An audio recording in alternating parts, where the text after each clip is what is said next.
Hi guys, good morning to all. அனைவருக்கும் கார்த்திகை தீப திருநாள் நல்வாழ்த்துக்கள். இன்றைக்கி நம்ம கார்த்திகை தீபத்துக்கான cleaning works plus my make over இதை பற்றி தான் இன்றைக்கி நம்ம இந்த வீடியோவில் பார்க்க போகிறோம். வாங்க வீடியோக்குள்ளே போகலாம். காலையில் கிச்சனுக்கு வந்துட்டு நைட்டு விளக்குன பாத்திரத்தை எல்லாத்தையும் எடுத்து அடுக்கி வச்சுட்டு திரும்பி பார்த்தா பாப்பா எழுந்திரிச்சிட்டாங்க. சரி அப்படின்னு அவங்களுக்கு பாலை காய்ச்சி கொடுத்துட்டு நானும் கொஞ்சம் பாலை குடிச்சிட்டு ஒரு 5 மினிட்ஸ் ரெஸ்ட் எடுத்தாச்சு. அதுக்கப்புறம் மார்னிங் ரொட்டீன் ஸ்டார்ட் பண்ணிட்டேன். சரி, எல்லாம் ஓரளவுக்கு நல்லா தான் போய்கிட்டுருக்கு அப்படின்னு நான் நினச்சிட்டு இருக்கும்போது தான் கடவுள் வச்சார் எனக்கு ஒரு ட்விஸ்ட்டு. வெளியில் போய் பார்த்தா பக்கத்து வீட்டில் தண்ணி வந்துட்டுருக்கு. பக்கத்து வீட்டில் அந்த வீட்டில் தண்ணி நின்று கொஞ்ச நேரத்தில் நமக்கு தண்ணி வந்துடும். அடடா வச்சாங்கடா ஆப்பு அப்படின்னு சொல்லிட்டு அலாட்டாய்க்கு அறுமுகம்னு எல்லா பாத்திரத்தையும், அதாவது அண்டா பானை எல்லாத்தையுமே முன்னக்கூடியே கழுவி வச்சாச்சு. ஏன்னா காலையில் பாருங்கள், காலையில் சமையல் பண்ணணும் சிவா குட்டியை, அதுவும் அவனை கிளம்புன்னு சொல்லி அவனையும் கிளப்பி விடணும். இது எல்லாத்துக்கும் நடுவில் இந்த தண்ணி விடுறவங்க எப்படி பண்ணி காலங்காத்தால் தண்ணி விட்டுருக்காங்கன்னு பாருங்கள். எனக்குனாலும் பரவாயில்ல, பக்கத்து வீட்டுக்காரங்க காலைல 5 மணிக்கு விட்டுட்டாங்களாம். தூங்கியிருந்தால் அவ்வளோதான், தண்ணியே பிடிச்சிருக்க முடியாது. நம்ம ஏரியா சைடு பார்த்திங்க அப்படின்னா வீக்லி ஒன்ஸ் தான் தண்ணி வரும். ஸோ இப்போயே பிடிச்சிக்கிட்டா தான் உண்டு. சரி, பரபரப்பாக போய்கிட்டு இருக்க நேரம் இங்கிட்டு பார்த்திங்க அப்படின்னு சொன்னால் என் பொண்ணுக்கு திடீர் நம்ம மேலே பாசம் பொங்கிடுது. அப்பப்போ வந்து அம்மா தூக்குமான்னு சொல்லிகிட்டே இருந்தாங்க. சரி நம்ம பாசத்தை கொஞ்சம் அப்படி பொம்மை சைடு திருப்பி விட்டுறலாம் அப்படின்னு சொல்லிட்டு அப்படி பொம்மை சைடு திருப்பி விட்டாச்சு.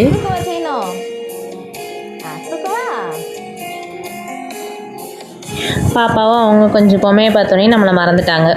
நெக்ஸ்ட் நம்ம வேலை பெண்டிங் இருக்கே, ஓகே அதை வந்து கண்டினியூ பண்ணிக்கலாம். பானை வச்சுருந்தது, அந்த அண்டா வச்சுருந்த இடம் அப்படியெல்லாம் எல்லாத்தையும் அலசி தூசியெல்லாம் நல்லா அலசி விட்டுட்டு அப்புறம் ஈரம் இல்லாமல் தொடச்சிட்டு, ஏன்னா குடம் வச்சுட்டா திருப்பி சும்மாவே ஈரமாக இருக்கும், அப்புறம் குடத்துல இருக்க தண்ணியோட ஈரமாக இருக்கும், அப்புறம் அந்த இடமே ஒரு மாதிரி ஆயிரும்ல, அதனால் அதை வச்சாச்சு. இந்த தண்ணி பிடிக்கிற வேலையில் பார்த்தீங்கன்னா சிவராமுக்கு லஞ்ச் ரெடி பண்ணுற வேலையை நான் மிஸ் பண்ணிட்டேன். அதுக்கப்புறம் ஐயோப்பா டைம் ஆயிடுச்சு அப்படின்னு சொல்லிட்டு அப்புறம் வேகமாக காய் நறுக்கி அப்புறம் வேகமாக குக்கரில் போட்டு அடுப்பில் வச்சாச்சு.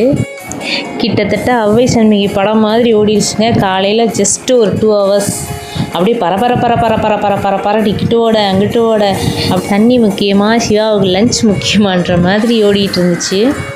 ஃபைனலாக லஞ்சை பேக் பண்ண பிறகு தான் எனக்கு நிம்மதியாகவே இருந்துச்சு. அப்பாடா தம்பிக்கு கரெக்ட் டயத்துக்கு நம்ம எல்லாம் ரெடி பண்ணியாச்சு. அவனை வெளியே கிளப்பி அதுக்கப்புறம் நம்ம வேலையை நம்ம பார்த்துக்கலாம் அப்படின்னு சொல்லிட்டு அவனையும் கிளப்பி விட்டாச்சு. பாவம் பிள்ளை இன்றைக்கி அவனாக தான் பஸ் ஏறி போகிறான். பட் டைம்க்கு அனுப்பியாச்சு, அது கொஞ்சம் நிம்மதியாக இருந்துச்சு. நெக்ஸ்ட்டு பார்த்திங்கன்னா தண்ணி வந்துருச்சு. சிவா குட்டிக்கு சாப்பாடு ரெடி பண்ணிகிட்டு இருக்கும்போதே தண்ணி வந்துருச்சு. குடங்கள்லாம் கழுவி இருந்தனால வெளியில் கொண்டு வந்து முதல்ல வச்சு பிடிச்சிட்டு இருந்தேன். அப்புறம் உள்ளே கொண்டு போய் ஊற்றிக்கலாம் அப்படின்னு சொல்லிட்டு குடங்களை மட்டும் பிடிச்சி வச்சுட்டு பானையில் ஊற்றி அந்தந்த இடத்துல வந்து வச்சாச்சு. தண்ணி பிடிச்சி முடிச்சோடனே வேலை முடிஞ்சிச்சுன்னு நினச்சேன், ஆனால் கிடையாது. ஏன்னா தண்ணி பிடிக்கல கீழே தண்ணி சிந்திருக்கும்ல, அதையும் தொடச்சி எடுத்தால் மட்டும்தான் வேலை முழுமையாக முடிஞ்சிடுச்சுன்னு அர்த்தம். எந்த வேலையுமே முழுமையாக முடிஞ்சிச்சுன்னு நம்மளாம் முடிவு பண்ணக்கூடாது. கிளியராக முடித்தா மட்டும்தான் அது முடிஞ்சிச்சுன்னு அர்த்தம். அதுக்கப்புறம் பார்த்திங்கன்னா பாப்பாவை குளிக்க வச்சுட்டு வெளியே வரும்போது அவங்க பெரியப்பா வந்துட்டார். அப்புறம் நானே பவுடர் போட்டு விட்றேம்மான்னு சொல்லிவிட்டு அவர் வாங்கிட்டார். சரி ஓகே பவுடர் போட்டு விட்டுறேன்னு சொல்லி அவர்கிட்டயே கொடுத்தாச்சு. அவங்க பெரியப்பாட்டை மட்டும் இந்த பிள்ளை சமத்தா எல்லாமே பண்ணிடுது. அவர் சீக்கிரமாகவே எல்லாம் போட்டு முடிச்சு இப்போ டிவி பார்த்துட்ருக்காங்க. சரி இவங்க பார்த்துட்டே இருக்கட்டும் அப்படின்னு சொல்லிட்டு பாப்பாவுக்கு பிரேக்ஃபாஸ்ட் அண்ட் லன்ச் அந்த இதுக்காக நான் ரெடி பண்ண வந்துட்டேன். முட்டை ஃபஸ்ட்டு வேக வச்சிடலாம். அதுக்கப்புறம் பாப்பாவுக்கு வந்து காய்கறி இந்த மாதிரிலாம் வேக வச்சு கொடுத்துட்டோம் அப்படின்னா பாப்பா பாட்டுக்கு சாப்பிட்டுக்குறோம். அப்புறம் பாப்பா அந்த டிவியில் ஓடுற பாட்டை பார்த்துட்டு டான்ஸ் ஆடிட்டு ஜாலியாக என்ஜாய் பண்ணிகிட்டு இருந்தாங்க. அதுக்கப்புறம் அவங்களுக்கு நான் பிரேக்ஃபாஸ்ட்டு போட்டு கொடுத்தேன். அவங்களாவே உட்காந்து சாப்பிட ஆரம்பிச்சிட்டாங்க. இந்த வயசில் நம்ம ஊட்டி விட்டால் சாப்பிட மாட்டாங்க, ஆனால் அவங்களா சாப்பிட வேண்டிய வயசில் பார்த்திங்கன்னா அப்போ தான் ஊட்டி விடுங்கம்மான்வாங்க. இப்போ நான் ஊட்டி விட்டால் வேண்டாமா, அவங்களா தான் எடுத்து சாப்பிடுவாங்களாம். எப்படியாவது சாப்பிட்டா சரி அப்படின்னு சொல்லிட்டு விட்டாச்சு. அதுக்கப்புறம் அவங்க அப்பா கால் பண்ணவும் அவங்க அப்பாட்ட பேசிகிட்டு இருந்தது. டிவியில் பாட்டு ஓடுறத கையை நீட்டி காமிச்சிட்டே இருந்துச்சு. அவங்க அப்பாவும் நல்லா பாப்பா கூட பயங்கரமாக பேசுவாரா, 2 பேரும் பேசிகிட்டு இருந்தாங்க. இப்படியே பேசிகிட்டு இருந்தால் அப்புறம் எப்போ தூங்குறது, சரி நம்ம ஏதாவது ஒரு வழி பண்ணணும் அப்படின்னு சொல்லிட்டு பாப்பாவுக்கு ஊஞ்சல் கட்ட ஆரம்பிச்சிட்டேன். ஊஞ்சலில் கொஞ்சம் நேரம் ஆட்டினோம் அப்படின்னு சொன்னால் பாப்பா தூங்கிடும். அதனால் இந்த கயிறு மேலே இருந்தது தான் அந்த சிவா குட்டி சும்மா இல்லாமல் அந்த கயிறை வந்து அவுத்து விட்டுட்டாரு. அப்புறம் அதை கட்டுறதுக்கு எனக்கு ரொம்ப கஷ்டமாக போயிடுச்சு. அதுக்கப்புறம் கட்டி முடிச்சுட்டு பாப்பாவை அதில் உட்கார வச்சு ஆட்ட ஆரம்பிச்சிட்டேன். நான் ஏன் பாப்பாவை தொட்டிலில் போடாமல் ஊஞ்சலில் கட்டி ஆட்டிகிட்ருக்கேன் அப்படின்னு சொன்னால் பாப்பா வந்து தொட்டியில் படுக்க மாட்றாங்க, எந்திரிச்சு உட்காந்து விளையாண்டுக்கிட்டு இருக்காங்களா. ஸோ எனக்கு கொஞ்சம் பயம், தொட்டிலேருந்து கீழே விழுந்துருவாங்களோ அப்படின்னு சொல்லிட்டு. இந்த ஊஞ்சலில் பார்த்திங்கன்னா இடையில வந்து பெல்ட், எலாஸ்டிக் பெல்ட் கொடுத்துருக்கனால பாப்பா வந்து என்ன திரும்பினாலும் கீழே விழுக மாட்டாங்க. ஸோ சேஃப்டியாகவும் இருக்கும், பாப்பா விளையாண்டுக்கிட்டே தூங்கிடுவாங்க. அதனால தான் இப்போ புதுசாக இந்த ட்ரிக்கை கண்டுபிடிச்சிருக்கேன் நான்.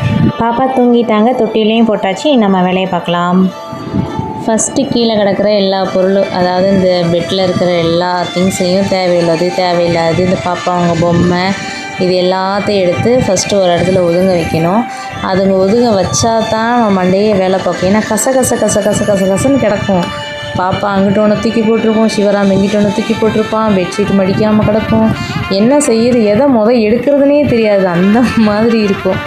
சரி, அந்த களைஞ்சு கிடக்கிறது, அதாவது அந்த சின்ன பொருளை எடுத்து ஃபஸ்ட்டு ஓரமாக வச்சுட்டோம் அப்படின்னா அதுக்கப்புறம் நம்ம வேலை வந்து பெரிய பொருளெல்லாம் அப்போ ஈஸியாக இது இங்கே தான் வைக்கணும், அது அங்கே தான் வைக்கணும் அப்படின்ற ஒரு ஐடியா வந்துடும். ஸோ அந்த வேலையை அப்படியே பார்க்க ஆரம்பிச்சிடலாம். ஓகே, கீழே கிடக்கிற பொருளெல்லாம் ஓரளவுக்கு எடுத்தாச்சு. நீ பெட்ஷீட்டையும் அந்த பெட்டையும் எடுத்து ஓரமாக வச்சுட்டோம் அப்படின்னு சொன்னோம்னா நம்ம ஓரளவுக்கு வேலை முடிஞ்சிடும். நெக்ஸ்ட்டு வந்து மேக் ஓவர் தான் பண்ண போகிறோம். எங்கே மேக் ஓவர் பண்ண போகிறேன், என்னென்ன எப்படி பண்ண போகிறேன், என்னென்ன திங்ஸ் வாங்கியிருக்கேன், என்ன மாதிரி மாடலில் பண்ண போகிறேன். எல்லோரும் பண்ணுற மாடல் தான், அவ்வளோ நான் பெருசாகலாம் ஒன்றும் பண்ணலை, சும்மா நார்மலாக தான். பட் இது எனக்கு ஃபஸ்ட் டைம். நான் இதுக்கு முன்னாடியெல்லாம் இந்த மாதிரி ஒர்க்ஸ் பண்ணதில்லை, இது எனக்கு ஃபஸ்ட் டைம் தான். எல்லாமே எனக்கு ஃபஸ்ட் டைம் தான். ஸோ எப்படி இருக்குன்னு நீங்கள் தான் பார்த்து சொல்லணும். ஓகே, வாங்க வீடியோவை கண்டினியூஸாக பார்க்கலாம். இந்த பிளேஸை தான் நம்ம மேக் ஓவர் பண்ண போகிறோம். இந்த பிளேஸ் எது அப்படின்னா டிவி முன்னாடி இருக்கிற அந்த டிவி கவுண்டர் டாப் தான். ஸோ ஃபஸ்ட்டு மேலே இந்த திங்ஸஸ் எல்லாத்தையுமே எடுத்துட்டேன். இனி வந்து அந்த இடத்த ஃபுல்லாக வந்து க்ளீன் பண்ணிவிட்டு அதுக்கப்புறம் என்ன பண்ணலான்றதை அடுத்தடுத்து பார்ப்போம். ஓகே, ஸ்டெப் 1 க்ளீனிங் முடிஞ்சிருச்சு.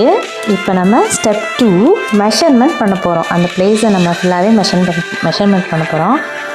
எதுக்கு மெஷர் பண்ணுறோம் தானே பார்க்குறீங்க. நெக்ஸ்ட்டு அதுதான், வாங்க பார்க்கலாம். ஓகே, இப்போ உங்களுக்கு புரிஞ்சிருக்கும்னு நினைக்கிறேன். கிராஸ் மேட், இந்த கிராஸ் மேட்டை கட் பண்ணுறதுக்காக தான் அங்கே நான் மெஷர்மெண்ட் பண்ணேன். ஸோ அங்கே எடுத்த மெஷர்மெண்ட்டை வந்து நம்ம இதில் அப்ளை பண்ணிவிட்டு மார்க் பண்ணிவிட்டு கட் பண்ண போகிறோம். ஓகே, மேட்டை வந்து நம்ம கட் பண்ணியாச்சு. அதுக்கப்புறம் அந்த மேட்டை கொண்டு வந்து இந்த இடத்துல நம்ம விரிச்சிட்டு அடுத்து நம்ம என்னென்ன பண்ணலாம் அப்படின்னு சொல்லி நெக்ஸ்ட் ஸ்டெப்பில் பார்க்கலாம். ஓகே, ஸ்டெப் 2 மெஷர்மெண்ட் முடிஞ்சிருச்சு. அப்புறம் ஸ்டெப் 3 அந்த கிராஸை வந்து நம்ம கட் பண்ணிட்டோம். கட் பண்ணி இந்த இடத்துல அப்ளை பண்ணியாச்சு. ஸ்டெப் 4 என்ன அப்படின்னா, இந்த இதுக்காண்டி ஷோ பீசஸ் வாங்கினேன்னு சொன்ன பார்த்தீங்களா, அது என்னென்ன வாங்கியிருக்கோம் அப்படிங்கிறது இப்போ நம்ம பார்க்க போகிறோம். பார்க்கலாமா? சரி வாங்க. நம்மளுடைய ஃபஸ்ட்டு ஷோ பீஸ், இதுக்குள்ளே என்ன இருக்குதுன்னு சொல்லி உங்களால் கண்டுபிடிக்க முடியுமா? ஒரு க்ளூ கொடுக்குறேன்.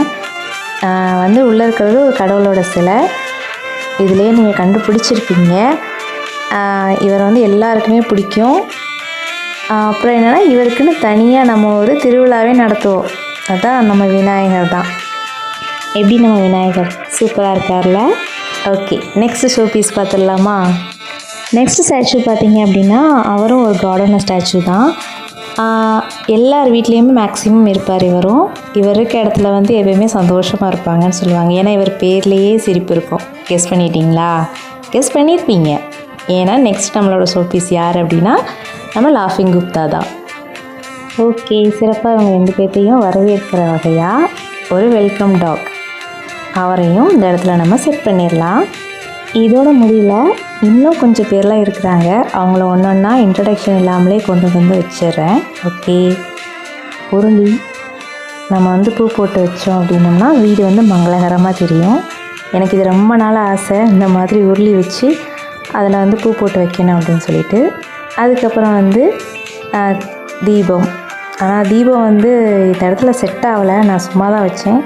அதுக்கப்புறம் வெற்றி கொடி யானை, வீட்டில் வந்து யானை இருந்தாலும் கொஞ்சம் நல்லாயிருக்கும், பார்க்க அம்சமாக இருக்கும் அப்படின்னு சொல்லியிருந்தாங்க. அதனால 2 யானையும் ஜோடியாக வாங்கியாச்சு. இப்போ நம்ம உருளியில் தண்ணி நிரப்பி அதில் கொஞ்சம் பூவெல்லாம் போட்டு அலங்காரம் பண்ணிடலாம். ஆக்சுவலாக இந்த எல்லா திங்ஸுமே வாங்கி கிட்டத்தட்ட ஒரு வாரத்துக்கு மேலேயே இருக்கும். இன்றைக்கி செட் பண்ணுவோம், நாளைக்கு செட் பண்ணுவோம். ஆனால் எனக்கு ஒரே குறிக்கோள் என்ன அப்படின்னா, கார்த்திகை தீபத்துக்கு முன்னாடி நம்ம இந்த இடத்த வந்து இந்த மாதிரி மேக் ஓவர் பண்ணிடணும் அப்படின்னு சொல்லி தான் நான் வந்து ஒரு பிளானாகவே இருந்தேன். ஒரு வழியாக இன்றைக்கி தான் அதுக்கு நல்ல நாள் பிறந்திருக்கு. நெக்ஸ்ட் இந்த இடத்த கொஞ்சம் மெருகேற்றுறதுக்காக எல்இடி பல்ப், அதாவது சென்சார் எல்இடி தண்ணி ஊற்றினா எரியும் பார்த்தீங்களா, அந்த லைட்டு தான். இது வச்சதுக்கப்புறம் பார்ப்ப பிரைட்டாக இருந்துச்சு, செம்மையாக இருந்துச்சு. ஐயோ என்னால் தாங்கவே முடியல, சந்தோஷமாக இருந்துச்சு. ஸோ நம்மளோட ஃபைனல் லுக் இது தான். இந்த மாதிரி ஃபுல்லாகவே செட் பண்ணி வச்சாச்சு. குப்தா முன்னாடியுமே ஒரு விளக்கு வச்சு அதுலேயும் தண்ணி ஊற்றி வச்சுட்டோம். நெக்ஸ்ட்டு பார்த்திங்க அப்படின்னம்னா, நம்ம வந்து சாமி சிலை வச்சுருக்கோம்ல, அதுக்கு நேராக ஒரு கண்ணாடி ஸ்டிக்கர் அது ஒட்டியாச்சு. இது எதுக்கு நான் ஒட்டியிருக்கேன் அப்படின்னம்னா, நம்ம கண்ணாடி முன்னாடி எந்த ஒரு விஷயம், அதாவது நம்ம சிரிக்கிறம்போது நம்மளை சந்தோஷப்படுத்துகிறது அந்த கண்ணாடி தானே. ஸோ அந்த கண்ணாடி முன்னாடி நம்ம எந்த ஒரு விஷயம் வச்சாலுமே அது பன்மடங்காக பெருகும் அப்படின்னு சொல்லுவாங்க. இப்போ நம்ம கண்ணாடி முன்னாடி நின்று எப்பயுமே அழுகக்கூடாது. ஏன்னா நம்ம அது திருப்பி திருப்பி நமக்கு அழுகிற சூழ்நிலை வந்துக்கிட்டே இருக்கும். இது என்னோடய நம்பிக்கை, நான் யாருக்கும் சொல்லலை, இது என்னோடய நம்பிக்கை. ஸோ கண்ணாடி முன்னாடி எப்போயுமே நம்ம சிரிச்சுக்கிட்டே இருக்கணும். அப்போ தான் நமக்கு சிரிப்பு எப்போயுமே நிறையா இருக்கும். இப்போ சாமி அந்த சாமி சிலைக்கு முன்னாடி நான் கண்ணாடி வைக்கும்போது இந்த சாமியோட அருள் நம்ம வீட்டுக்கு ஃபுல்லாக இருக்கும் அப்படின்ற ஒரு நம்பிக்கையில் தான் இந்த கண்ணாடியை நாங்கள் வச்சுருக்கேன். இன்னொன்று பார்த்திங்கன்னா, அந்த கண்ணாடி முன்னாடி மங்களகரமான குங்குமம், மஞ்சள், அரிசி, கல்லுப்பு இந்த மாதிரியெல்லாம் வைக்கணும்னு எனக்கு ஒரு பிளான். அப்படி வச்சோம்னா அதுவும் கொஞ்சம் வீட்டுக்கு நல்லது. நெக்ஸ்ட் நம்ம என்ன செட் பண்ண போகிறோம் அப்படின்னு சொன்னோம்னா, அந்த பாசிட்டிவ் பெல், அதாவது எப்பயுமே காற்றுல டிங் டிங் டிங் டிங்னு லைட்டாக அந்த சவுண்டு கேட்டுகிட்டே இருக்கும் பார்த்தீங்களா, அந்த பெல் தான். ஸோ அதையே செட் பண்ணியாச்சு. ஓரளவு நம்ம வீட்டில் மேக் ஓவர் முடிஞ்சிருச்சு. இவ்வளோ தான். நெக்ஸ்ட்டு நம்ம வீட்டுக்கு மாஃப் போட்டுட்டு அடுத்த வேலை என்னன்றதை பார்க்கலாம். ஆக்சுவலாக இப்போ நான் சிவாக்காக வெயிட்டிங். சிவா இந்த மேக் ஓவர்லாம் பார்த்துட்டு என்ன சொல்ல போகிறாரு, என்ன மாதிரி ரியாக்ட் பண்ண போகிறாரு அப்படிங்கிறது தான். வாங்க அதையும் பார்த்துடலாம். இப்போ சிவா குட்டி வந்துட்டார். கேட் திறக்கிற சத்தம் கேட்குது. இப்போ அநேகமாக உள்ளே வந்துடுவார். என்ன செய்ய போகிறான்றதை பார்க்கலாம். நான் நின்றுட்டுருக்கதை பார்த்து என்னம்மா என்ன பண்ணிகிட்ருக்கீங்க அப்படின்னு கேட்டுட்ருக்கான். நான் அவங்ககிட்ட ஒரு சர்ப்ரைஸ் அப்படின்னு சொன்னேன். என்ன சர்ப்ரைஸ் அப்படின்னு சொல்லிட்டு, ஆனால் அவனே பார்த்துட்டான். அந்த மேக் ஓவரை பார்த்துட்டு நேராக அங்கே தான் போனான். பார்த்துட்டு என்னம்மா என்ன பண்ணி வச்சுருக்கீங்க, இதெல்லாம் என்னது அப்படி சொல்லிட்டு ஒரே ஷாக்கிங்காக பார்த்துட்ருந்தான்.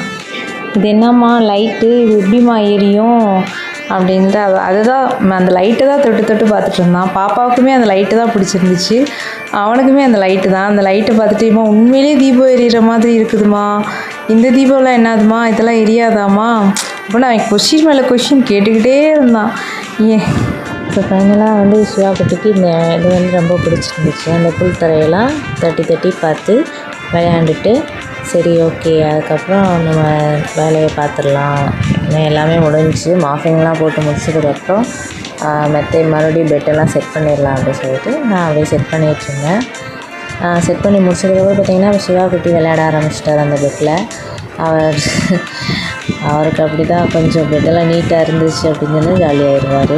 வீடெல்லாம் ஆஃப் பண்ணி நீட் பண்ணிட்டேன் அப்படின்னாலே எனக்கு பத்தி பொத்தி வச்சிட்டோம்னா அந்த இடம் நல்லா செம்மையாக இருக்கும். அதாவது கொஞ்சம் பீஸ்ஃபுல்லாக நல்லா நீட்டாக இருக்கிற மாதிரி ஒரு ஃபீலாக இருக்கும். அதனால் நான் எப்போயுமே கிச்சன்லனாலும் சரி, சாமி ரூம்லனாலும் சரி, நம்ம எங்கே இருக்கிறோமோ அந்த இடத்த நீட் பண்ண உடனேயுமே நான் பற்றி பொத்தி வச்சுருவேன்.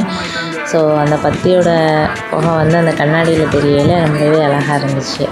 அதுக்கப்புறம் சரி சிவா குட்டிக்கு ஈவினிங் ஸ்நாக்ஸ்க்கு ஒன்றுமே ரெடி பண்ணல, வேலையாகவே இருந்துட்டேன்னா சரி ஓகேன்னு சொல்லிட்டு ப்ரெட் ஆம்லேட் ரெடி பண்ணி கொடுத்துட்டு நம்ம ஒரு குட்டி நேப் எடுத்தாச்சு, ஒரு 25 மினிட்ஸ்.